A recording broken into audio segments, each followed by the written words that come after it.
नमस्कार दोस्तों, grow with Sanjay YouTube channel में आप सभी का स्वागत है। आज हम देखेंगे क्वालिटी मॉनिटरिंग टूल QMT के अंतर्गत शाला दर्पण पोर्टल पर विद्यालय लॉगिन से प्रविष्टि कराने बाबत। राजस्थान स्कूल शिक्षा परिषद का एक आदेश आया है जिसमें सभी विद्यालयों को क्वालिटी मॉनिटरिंग टूल QMT के अंतर्गत शाला दर्पण पोर्टल पर उसकी प्रविष्टि करनी है। तो ये प्रविष्टि किस प्रकार से होगी, किस ऑप्शन में हमें इस प्रविष्टि को करना है, ये समस्त जानकारी हम इस वीडियो के माध्यम से देखेंगे। यदि आपने अभी तक हमारे चैनल को सब्सक्राइब नहीं किया है तो चैनल को सब्सक्राइब कर दीजिए और साथ में बेल आइकन दबा दीजिए, जिससे आने वाले समस्त नए नोटिफिकेशन और सूचनाएं हैं वो तुरंत आपको मिल सके। तो चलिए शुरू करते हैं, हमें किस प्रकार से क्वालिटी मॉनिटरिंग टूल्स को अपडेट करना है।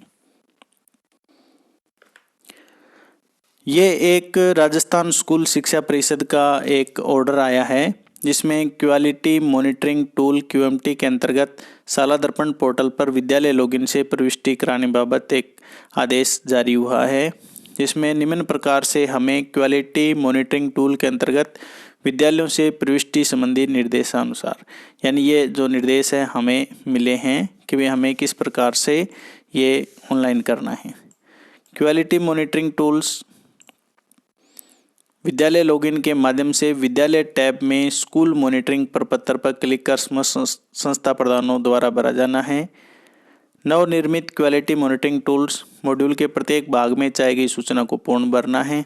संस्था प्रधान द्वारा QMT के अंतर्गत सूचनाएं इंदराज कर सबमिट करने के उपरांत प्रत्येक PO UCO द्वारा भरी गई सूचनाओं का आकलन और लॉक और रिजेक्ट किया जाना है। PO UCO द्वारा अधीनस्थ विद्यालयों की सूचनाएं लॉक करने के उपरांत ही जिले की विद्यालयवार प्रगति रिपोर्ट है वो प्रदर्शित होगी। प्रत्येक PO UCO द्वारा अधीनस्थ विद्यालयों का निरीक्षण कर क्वालिटी मॉनिटरिंग टूल के अंतर्गत चाही गई सूचनाओं की समीक्षा करनी है। क्वालिटी मॉनिटरिंग टूल के अंतर्गत प्रथम 6 माह जनवरी से जून 2023 के आधार पर सूचनाएं दिनांक 21 फरवरी 2024 तक अपलोड और लॉक की जानी है। क्वालिटी मॉनिटरिंग टूल के संबंध में प्रत्येक PO UCO अपने अधीनस्थ संस्था प्रधानों का अमुखीकरण बैठक कर आवश्यक निर्देश प्रदान करें। QMT अंतर्गत इंदराज की गई सूचनाओं के आधार पर जिला, ब्लॉक एवं पंचायत स्तर पर ऑनलाइन रिपोर्ट बनेगी। शाला दर्पण पर जिलेवार, ब्लॉक पर प्रगति रिपोर्ट ADPC लॉगिन पर विकसित की गई है। तो ये समस्त सूचनाएं हमें इसमें दर्ज करनी है। तो इसके लिए हमें सबसे पहले जो हमारी शाला दर्पण पोर्टल है वहाँ पर हमें स्कूल लॉगिन ID और पासवर्ड डाल के हमें लॉगिन हो जाना है। तो उसके बाद हमारे सामने इस प्रकार पेज खुलेगा। तो यहाँ जो विद्यालय ऑप्शन है, इस विद्यालय ऑप्शन पे हमें क्लिक करना है। विद्यालय ऑप्शन पे क्लिक करने के बाद जब हम नीचे की तरफ चलेंगे तो यहाँ पर हमें स्कूल मॉनिटरिंग प्रपत्र एक दिखाई देगा। स्कूल मॉनिटरिंग प्रपत्र उसको ओपन करना है। स्कूल मॉनिटरिंग प्रपत्र को जब हम ओपन करेंगे तो हमारे सामने इस प्रकार का एक पेज खुल जाता है जिसमें विद्यालय विवरण दिया हुआ है, जिसमें विद्यालय का नाम, जिले का नाम, ब्लॉक का नाम, संस्था प्रधान का नाम और मोबाइल नंबर दिए हुए हैं। इसमें स्कूल मॉनिटरिंग जो प्रपत्र है उसमें 15 भाग हैं, 1 से लेकर ये 15 भाग है। हमें प्रत्येक भाग को खोल के और उसकी जानकारी को हमें अपडेट करना है। जैसे सबसे पहला जो भाग है जिसके अंदर सामान्य जानकारी चाहिए गई है, जिसमें भौतिक संसाधनों से संबंधित जानकारी हमें यहाँ पर दर्ज करनी है। प्रत्येक प्रश्न का उत्तर देना अनिवार्य है। हाँ के लिए 1 व नहीं के लिए 2 और संबंधित नहीं है के लिए ना अंकित करें। जिन प्रश्नों का उत्तर नहीं दिया गया है उन्हें 0 माना जाएगा। तो ये हमें सबसे पहले भौतिक जानकारी भाग 1 में दर्ज करनी है, जिसमें विद्यालय भवन स्वयं के भवन में संचालित है, विद्युत व्यवस्था, तो ये सारी चीज़ें हमें इसमें दर्ज करनी है। एक एक क्वेश्चन को हमें पढ़ते जाना है और इस जानकारी को हमें यहाँ पर सामान्य जानकारी भौतिक संसाधन को सेव करना है। उसके बाद इसी भाग में शिक्षण सामग्री से संबंधित है, इसमें भी प्रत्येक प्रश्न के लिए उत्तर देना अनिवार्य है। हाँ के लिए 1 व नहीं के लिए 2 और लागू नहीं है उसके लिए ना अंकित करना है। इसके बाद हमें यहाँ पर नीचे की तरफ इसको जानकारी को सेव कर देना है। फिर है इक्विटी, बालिका शिक्षा, CWSN और OSC जो स्टूडेंट है उनके बारे में जो जानकारी है हमें यहाँ पर दर्ज करनी है। इसके बाद सामान्य क्वेश्चन जो हैं अन्य बिंदुओं से संबंधित, जिसमें अवलोकनकर्ता द्वारा कितनी बार विद्यालय का अवलोकन किया गया, क्या क्या सुझाव दिए गए, पीओ ने कितनी बार अवलोकन किया, पीटीए की बैठक का आयोजन कितनी बार किया गया, शाला सिद्धि से संबंधित ये सारी जानकारी हमें सेव करनी है। तो ये पहले भाग के सब जो पार्ट हैं वो है। अभी 2 नंबर भाग जिसके अंदर बच्चों का नामांकन एवं उपस्थिति के बारे में दिया हुआ है, जिसमें अभी जो बच्चों का नामांकन हमें यहाँ पर दिखाई देगा। नामांकन में से CWSN बच्चे, इस सत्र में नामांकन के अनुरूप विद्यालय से वंचित बच्चों का प्रवेश, औसत उपस्थिति गत माह तक। तो इसमें गत माह तक जो औसत उपस्थिति है उसको दर्ज करना है। अभी जैसे जनवरी तक हम इनकी औसत उपस्थिति है इसमें दर्ज कर सकते हैं। इसके बाद बच्चों का नामांकन एवं उपस्थिति सेव कर देनी है हमें यहाँ पर।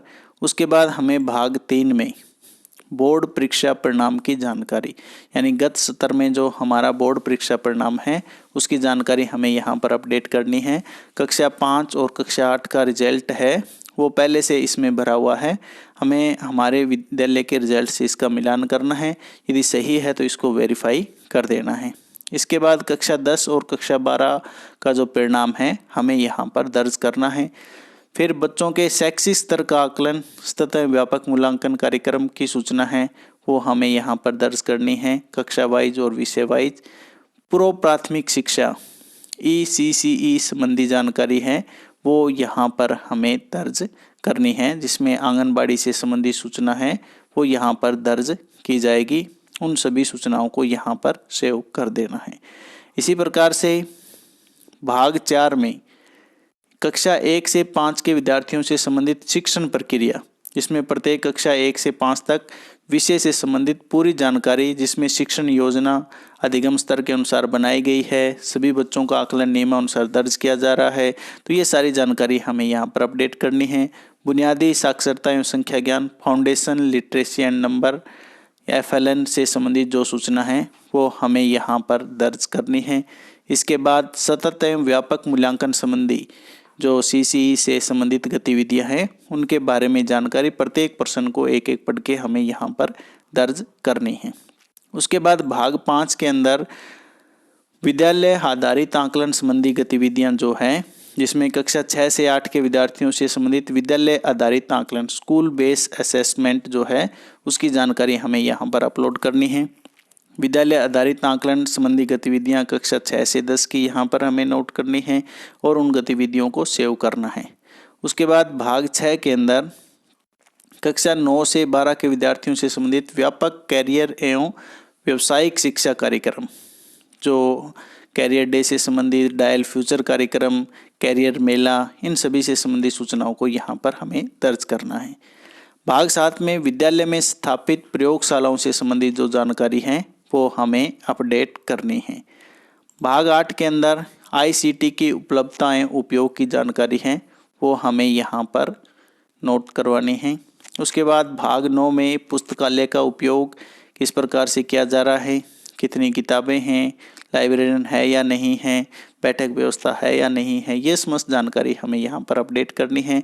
भाग 10 के अंदर शिक्षक प्रशिक्षण से संबंधित जो क्वेश्चन हैं उन सभी की जानकारी हमें यहाँ पर अपडेट करनी है।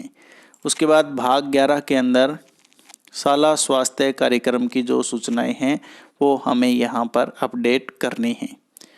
भाग 12 में बच्चों का नामांकन एवं उपस्थिति, जो बॉडी मास इंडेक्स BMI है वो हमें यहाँ पर नोट करवाना है, जिसमें बॉडी मास इंडेक्स वज़न और हाइट के अनुसार जो बॉडी मास इंडेक्स होता है वो आयु अनुसार बच्चों की इसमें दर्ज करनी है।